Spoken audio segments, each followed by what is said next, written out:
मंदिर कब्जाने वालों की चर्च बचाने की मांग। नमस्कार, आपके साथ मैं लावनी विनीत हूँ और बहुत विशेष प्रस्तुति के साथ आपके बीच उपस्थित हूँ। अब हम ऐसा क्यों कह रहे हैं, जरा सोचिए। एक तरफ केरल दौरे पर प्रधानमंत्री नरेंद्र मोदी थे और ये कहा जा रहा था कि ये साउथ इंडिया के लिए एक बड़ा मिशन है, भारतीय जनता पार्टी का एक बड़ा मिशन है। एक तरफ तो पॉलिटिकल मिशन था, लेकिन दूसरी तरफ कुछ ऐसे लोग भी थे जो अपने मिशन पर थे। वो मिशन सीधे सीधे था अपने आप को विक्टिम जैसा प्रस्तुत करने का।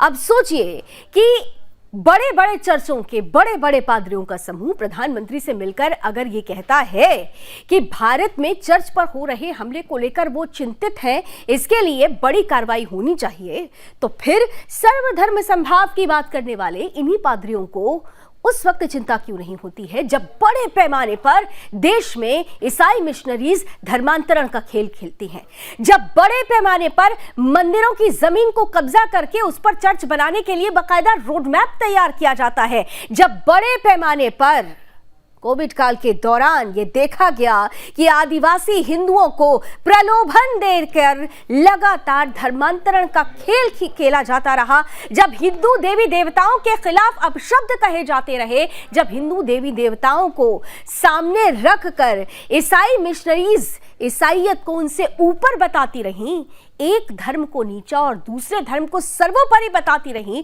तो इन्हीं पादरियों को उस वक्त चिंता क्यों नहीं हुई थी। तो ऐसे में सवाल यही है कि क्या मंदिर कब्जाने वालों की चर्च बचाने की ये जो मांग है, ये सीधे सीधे एक षड्यंत्र का हिस्सा तो नहीं है? कहीं ऐसा तो नहीं कि ये लोग अपने आप को विक्टिम दिखाकर सीधे तौर पर उस षड्यंत्र से लोगों का ध्यान हटाना चाहते हैं, जिसे लेकर अब दुनिया में भी चर्चा हो रही है? आज इसी पर होंगे तीखे सवाल, जवाब देंगे हमारे साथ आज के पैनलिस्ट। कराऊंगी उनसे आपका परिचय, लेकिन उससे पहले देख समझ लीजिए हमारी आज की ये टीजर रिपोर्ट।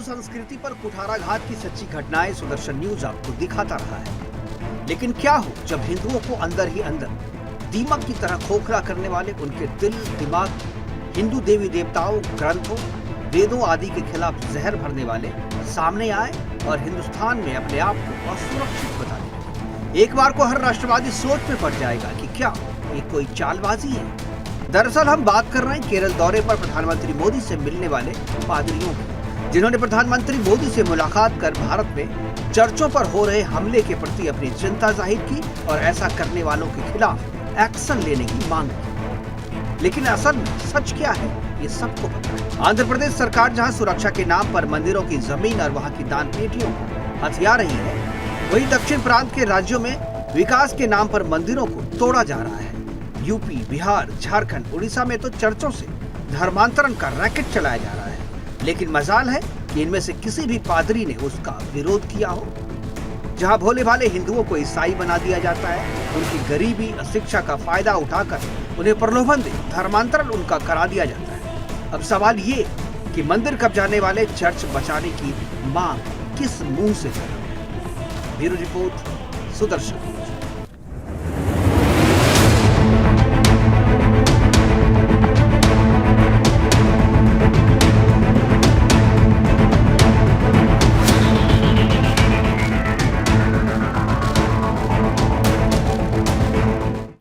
तो दक्षिण भारत से लेकर उत्तर भारत तक धर्मांतरण का षड्यंत्र, धर्मांतरण का खेल, चंगाई सभाओं का षड्यंत्र, तमाम तस्वीरें हम लगातार सामने रखते रहे हैं।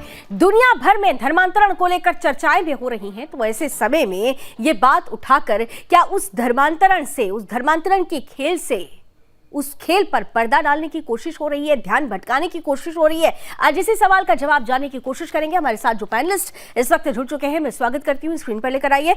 हमारे साथ भारतीय जनता पार्टी का पक्ष रखने के लिए वैभव अग्रवाल जी हैं, कांग्रेस का पक्ष रखने के लिए संदीप त्रिपाठी जी हैं, हमारे साथ इस वक्त क्रिश्चियन स्कॉलर के रूप में जोसेफ मसीह साहब हैं इस पैनल का हिस्सा, और साथ ही साथ विश्व हिंदू परिषद के राष्ट्रीय प्रवक्ता विनोद बंसल जी भी इस पैनल का हिस्सा हैं। आप चारों का बहुत बहुत स्वागत। जुड़ते हैं हमारे पैनलिस्ट के साथ, स्क्रीन पर लेकर आइए।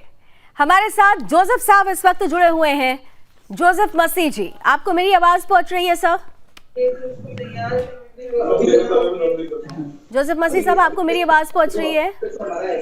जी, आपकी आवाज आ रही है, लेकिन आपकी आवाज हमें लग रहा थोड़ा ऑडियो की प्रॉब्लम है। अच्छा ठीक है सर, मैं इसे ठीक कराती हूँ, लेकिन मेरा प्रश्न आपसे ही मैं शुरू करना चाहती हूँ। सबसे पहले आप लोगों की ये मांग क्या है? क्यों आपको लगता है कि चर्च असुरक्षित है या आप असुरक्षित हैं?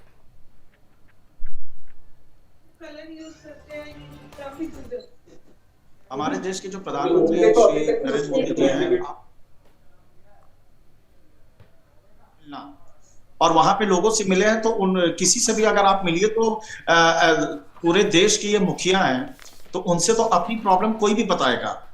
और उनको क्या बताना चाहिए? वो जो बिशप्स लोग हैं, क्या बताना चाहिए कि आप आके हमें और मारिए, हम प्रताड़ित हमें करिए? क्या बोलना चाहिए? आप लोग चाह क्या रहे हैं? इस डिबेट का मोटिव क्या है एक्चुअली मैम? वही हमें समझ में नहीं आ रहा है। मैं हमें तो ये आपसे लग रहा है समझना कि चाहती हूँ कि उस मुलाकात का मोटिव क्या था।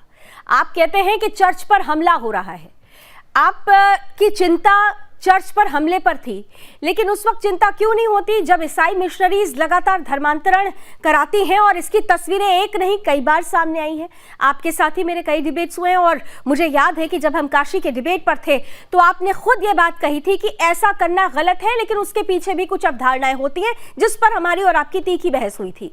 लेकिन वो चिंता धर्मांतरण की चिंता क्यों नहीं होती है पादरियों को? उस पर क्यों नहीं बात होती है?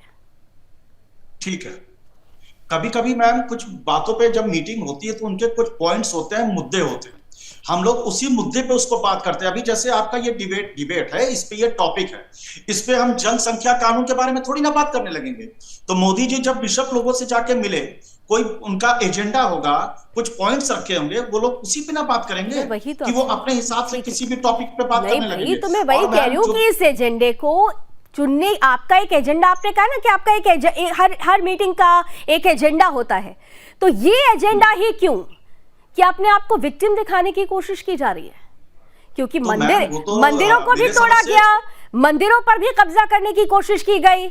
ईसाई मिशनरीज किस तरीके से वर्कआउट कर रहे हैं, पूरे साउथ इंडिया में किस तरीके से धर्मांतरण हुआ है, ये मुझे बताने की जरूरत नहीं है। और अब तो उत्तर प्रदेश, छत्तीसगढ़, मध्य प्रदेश, उड़ीसा, हर जगह से ऐसी तस्वीरें सामने आ रही हैं।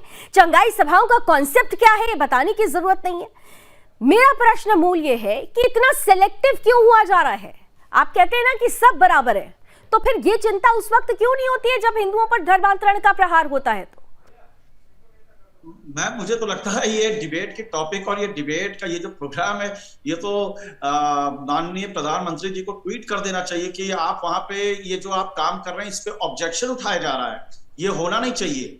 तो मैम, ये तो प्रधानमंत्री नहीं, तो जी उनको तो ट्वीट करके ये भी बताना चाहिए कि प्रधानमंत्री जी थोड़ा समझने की भी कोशिश कीजिए कि आप तो एक तरफ सबको मिलाने की बात कर रहे हैं, लेकिन इस मिलन के पीछे कुछ उद्देश्य भी है।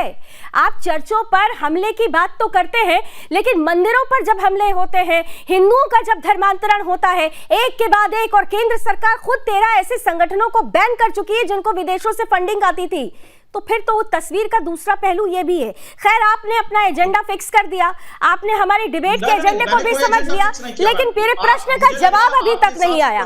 मेरे प्रश्न का जवाब नहीं आया। चलिए, मैं आगे के तीन मेहमानों से, हाँ ठीक है, बोलिए। प्रधानमंत्री जी ने गलत किया आपके हिसाब से? नहीं, हम ये नहीं कह रहे, हम मुलाकात के आपके उद्देश्य को पूछ रहे हैं। आप प्रधानमंत्री पर क्यों जा रहे हैं?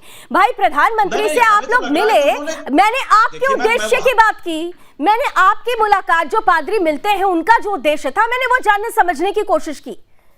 आप उस पर, आप एक पक्ष पर तो आप जरूर आईने की धूल हटा रहे हैं, लेकिन जैसे ही मैं बदल देती हूं आईने को, आप उसकी धूल चाहते हैं कि वो जमी रहे। आप उस पर तो हाथ नहीं फेरना चाहते हैं, क्योंकि वो आपको सूट नहीं कर रहा है, वो आपको सूट नहीं कर रहा है, वो आपको सूट नहीं कर रहा है। चलिए ठीक है, बाकी 3 और मेहमान है, उनकी प्रतिक्रिया भी लेते हैं। आपके पास तो मैं आती रहूंगी, क्योंकि आज के पूरे डिबेट का मुख्य फोकस आप ही रहेंगे। लेकिन मैं आगे बढ़ूं उससे पहले अपने दर्शकों को, अपने बाकी के 3 अतिथियों के पास मैं बहुत जल्दी आती हूँ, लेकिन एक वीडियो छोटा सा, जब हमने आज के इस शो को प्रमोट किया तो हमारे ही एक व्यूअर ने हमें एक छोटा सा वीडियो भेजा है। मैं चाहती हूं कि जरा उस वीडियो को, पैनल अगर आप मेरी बात पे ध्यान दें, उस वीडियो को जरा चला दीजिए, उसके बाद मैं आगे की चर्चा बढ़ाती हूं। देखिए किस तरीके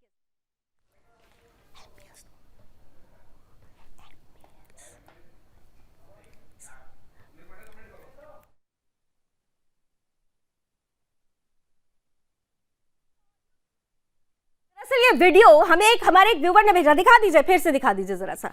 ये वीडियो है जिसे देखकर जब आप इसे देख रहे हैं तो आपको लग रहा होगा कि भाई यहाँ पर एक भजन मंडली है जो किसी प्रसंग की बात कर रही है, लेकिन यहाँ पर हिंदू देवी देवताओं के रूप में ये भजन मंडली नहीं है, बल्कि एक छद्म मंडली है जो ईसाई धर्मांतरण के लिए आदिवासी बहुल इलाकों में पहुंचकर, दलित बहुल इलाकों में पहुंचकर यहां पर किस तरीके से धर्मांतरण का खेल कर रही है, माइंड वॉश कर रही है। हम इसका ऑडियो भी, पैनल जरा इसका ऑडियो भी जल्दी से सुनाइएगा। हम इससे पहले अपने अतिथियों के पास जाते हैं और सीधे सीधे यहां पर विनोद जी आप हमारे साथ हैं, बीजेपी और कांग्रेस के भी प्रतिनिधि हैं, आप दोनों के पास भी आऊंगी। लेकिन विनोद जी, क्योंकि वर्ल्ड वाइड आप लोग इस पर काम कर रहे हैं, धर्मांतरण को लेकर देखिए एक तस्वीर हमारे पास आई थी, उसका अभी हम ऑडियो भी प्रॉपर्ली सुनवा देते हैं अपने दर्शकों को कि उसमें चल क्या रहा है, बोला क्या जा रहा है।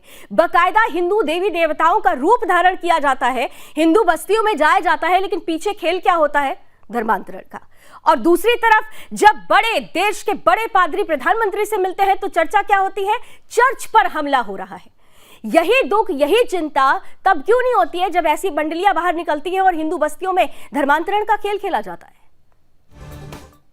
विनोद जी देखिए लावनी जी, इनके जो पापी चर्च के पापाचार जो है किससे छुपे हुए हैं, ये जो आपके चैनल पर लगातार एक वीडियो चल रहा है ऊपर कोने में, उस वीडियो के साथ साथ ये जो चंगाई सभाओं की बात कर लो या चर्चों का नाम प्रार्थना सभा, मंदिर ऐसा रखने की बात कर लो, या जो सफेद पोस्ट ये जो हमेशा से पादरी हुआ करते थे अब वो भगवा धारण करने वाले बन गए हैं। अब पहले जो गले में क्रॉस लगाते थे अब वो क्रॉस को छोड़ करके कंठी माला धारण करने लग गए हैं, माथे पर त्रिपुंड लगाना भी सीख गए हैं। और आप देखिए कि भगवा ध्वज भी लेकर के कई जगह चलते हैं ये। तो ये जो जिस तरह से आज जो आपने बताया है कि जो भजन मंडली के रूप में भगवान के स्वरूप बन करके ये सातिर और मक्कार और घटिया किस्म के लोग जो है, मैं कहूंगा कि ये जो घटिया मानसिकता के लोग हैं जो कि हिंदू समाज का धर्म छीनने के और भारतीय संस्कृति पर आक्रमण कर रहे हैं। ये तो बस एक वानगी भर है। प्रश्न मेरा मूल था जिस पर हम जिस पर डिबेट कर रहे हैं, क्योंकि जोसेफ हमारे साथ बने हुए हैं, उन्होंने कहा कि इस डिबेट का उद्देश्य ही बिल्कुल अलग हो गया। प्रधानमंत्री नरेंद्र मोदी से अगर लोग मिलते हैं तो उनका एक का एजेंडा होता है, पादरी अगर मिले हैं तो उनका एजेंडा है। इस डिबेट का एक उद्देश्य सीधा सीधा है कि जब आप देश के प्रधानमंत्री से मिलते हैं तो निश्चित रूप से एक संवैधानिक पद पर बैठे हुए वो सोचते हैं कि समस्या का समाधान निकलेगा, लेकिन समस्या का एक ही रूप क्यों देखा जा रहा है? समस्या का दूसरा रूप ही है। अगर आप प्रेम, सद्भावना, भाईचारे की बात करते हैं तो इस भाईचारे में हर वक्त हिंदू ही चारा क्यों बनता है, इस पर क्यों नहीं चिंता होती है? इसलिए यह डिबेट रखा गया है। देखिए, ऐसे लोग अगर प्रेम, सद्भावना, भाईचारे की बात करते हैं तो मुझे लगता है कि जो सामाजिक रूप से जागरूक नागरिक हैं वो अच्छी तरह जानते हैं कि किसको भाई को चारे की तरह चढ़ जाते हैं लोग, उसको भाईचारा बोलते हैं इनकी डेफिनेशन में। लेकिन मैं उस विषय पर नहीं जाना चाहूंगा। मैं ये कहना चाहता हूँ, देखिए, प्रधानमंत्री से मिल रहे हैं या प्रधानमंत्री को कोस रहे हैं, इनकी बातों से ऐसा लग रहा है जैसे कि झूठ परोस करके प्रधानमंत्री को आप जो ना बरगला लेंगे। ये वो प्रधानमंत्री नहीं है जो आपकी बातों में आ जाए, और नहीं वो पप्पू है जो कि आप उनसे मिल करके अपनी बात को प्रचारित कर लोगे। ये जो है प्रधानमंत्री वो है जिनको पग पग की और कण कण की खबर है, इनको हर चीज का पता है कि आखिरकार ये चर्च के पापाचार किस तरह से चल रहे हैं। और आप देखिए कि ये मंदिरों पर ये हमला करने वाले लोग, भारत की धर्म संस्कृति पर हमला करने वाले लोग, और जो मंदिरों पर चर्चों की जो कहानी गढ़ रहे हैं, चर्चों की जो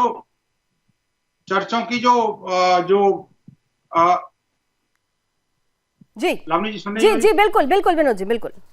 मैं कहता हूं चर्चों को पर हमलों के नाम पर जो है जिस तरह से प्रपंच रच रहे हैं, अपने पापों पर जो पर्दा डालने की कोशिश कर रहे हैं। वास्तविकता यह है कि जैसे दिल्ली के अंदर जैसे ही प्रधानमंत्री मोदी प्रधानमंत्री बने थे, आपको याद होगा कि दिल्ली के अंदर तमाम चर्चों ने ये शिकायत की थी कि दिल्ली के अंदर चर्चों पर हमले हो रहे हैं, कभी किसी चर्च पर, कभी किसी चर्च पर। दिल्ली पुलिस ने पूरा डीप इन्वेस्टिगेशन किया, हर चर्च के बाहर जो है सिक्योरिटी एजेंसी तय करी और चिन्हित करके किसी एरिया के डीसीपी की ड्यूटी लगाई ठीक है। और उसके बाद जब रिपोर्ट ठीक आई है। तो सामने पता लगा कि किसी भी चर्च पर कोई हमला नहीं हुआ। ये सारे षड्यंत्र पूर्वक देश को ठीक है। बदनाम करने के देखिए, लिए प्रश्न यही था, मूल प्रश्न यही था कि प्रधानमंत्री से मुलाकात होती है, चर्चों पर हमलों की बात होती है, लेकिन हिंदुओं पर जिस तरह से हमला हो रहा है, हमला धर्मांतरण को लेकर जिस तरह से हो रहा है, उस पर क्यों नहीं चिंता होती है? तो क्या एक फिक्स एजेंडा, एक बार फिर से प्रोपेगेंडा फैलाने की कोशिश हो रही है? इसी पर हम चर्चा कर रहे हैं। मैं, हमारे साथ संदीप जी भी हैं, हमारे साथ वैभव अग्रवाल जी भी हैं। आप दोनों का पक्ष जानूंगी, लेकिन मुझे बार बार एक छोटा सा ब्रेक लेने के लिए कहा जा रहा है। ब्रेक के बाद आप दोनों के पास ही सीधे आती हूँ, आपके मन में भी बहुत कुछ चल रहा होगा।